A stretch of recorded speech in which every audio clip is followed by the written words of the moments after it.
What's going on, moviegoers? If you're new to the channel, my name is Christian. Welcome to C-Roll Productions. You guys, we have some early reactions for The Exorcist Believer. Now, you guys, this is one of my most anticipated films of the year. It comes out late this week. I am supposed to see it on Saturday, but I might shift that to Sunday because Saturday is my birthday, and I feel all kinds of bad going to go see a movie alone on my birthday instead of hanging out with my wife and my son. So I think I'm gonna go Sunday morning, the latest. But you guys, I'm gonna be honest with you. Some of these early reactions have me very worried. Very worried.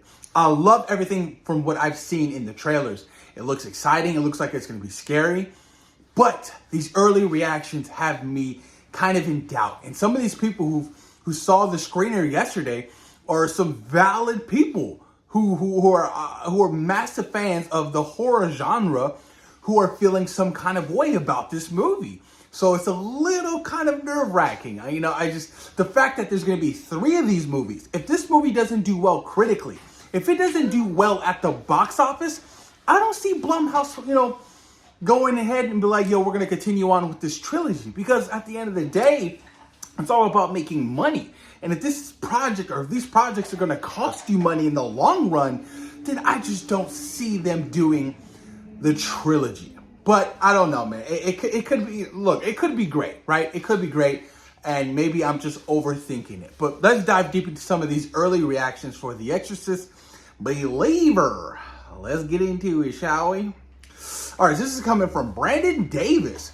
The Exorcist Believer feels like a playing it safe effort to relaunch the franchise, just checking horror boxes with scares, some vicious imagery, and legacy callbacks. It's fine. I had enough fun with it, but didn't really find myself really invested in the fairly thin story.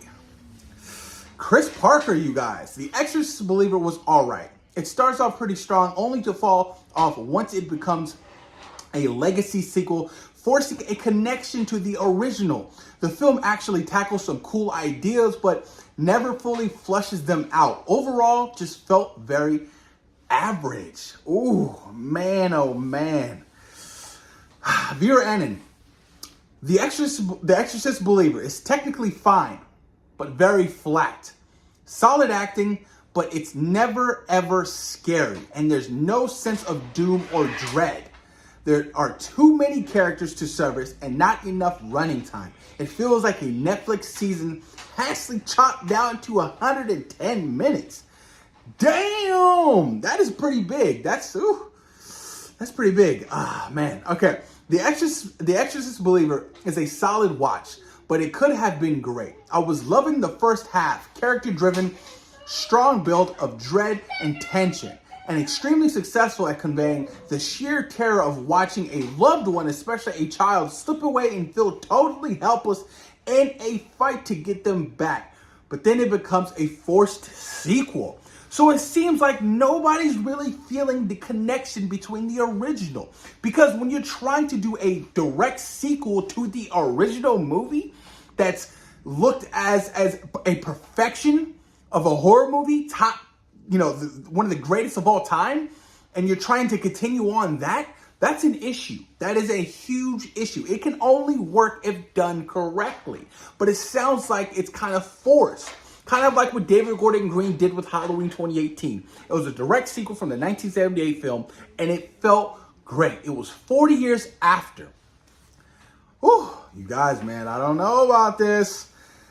Leo Rydell. Hated the ending of Exorcist Believer. There were some very cool elements, scares, acting, and build-up were solid. Pacing comes to a screeching halt at the exorcism, and the ending completely ruined the film for me. I won't be seeing the sequels. If we do get any sequels, you guys, if we do. Griffin Schuyler, I believe that's how you say his last name. I'm a believer in David Gordon Green. That's a bold statement. That's a very bold statement. Mileage may vary. For me, he's 4 of 4. Hold up, 4 of 4. Another compelling story of community in the face of evil. The Exorcist Believer functions best as an interpersonal drama about rediscovering our faith in each other, and is all better for it. Big fan. Okay, look, that last reaction, I'm going to take it with a grain of salt. 404, David Gordon Green is 404. Look, Halloween Kills was okay. Halloween Ends was a completely big miss for me. So for right now, David Green is one of three because I haven't seen Exorcist Believer just yet. That's a bold statement. 404, man. You must be a really big David Gordon Green fan to say he's 4 of 4, especially after watching Halloween Ends. Ooh. Look, so the general consensus I'm getting is that the pacing, the ending, the legacy connection is where it stems from most of its problems, which is really unfortunate because the fact that it is a direct sequel to the original had me that much more excited.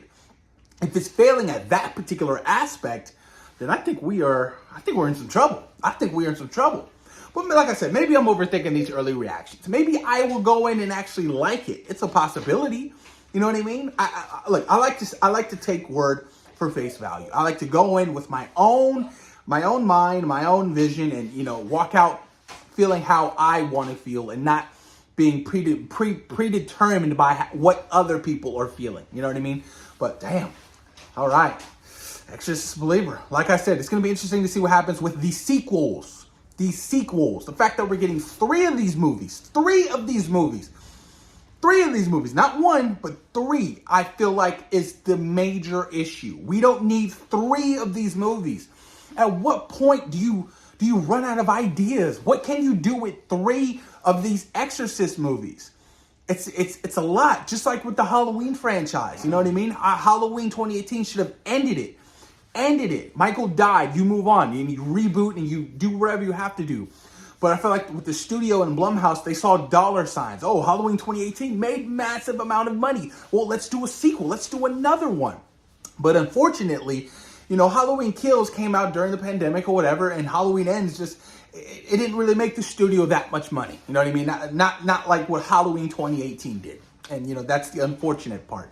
Sometimes you have to, really, take the bullet and just only do one of these movies and, try to, I don't know, you guys. I'm babbling on right now because I'm not a fan of the multiple sequels because I feel like you're just, regurgitating different storylines and, it gets bored real quick. And how many exorcisms are we going to see in this trilogy? You know what I'm talking about? That's going to be so different from what we've seen from the original and, Believer.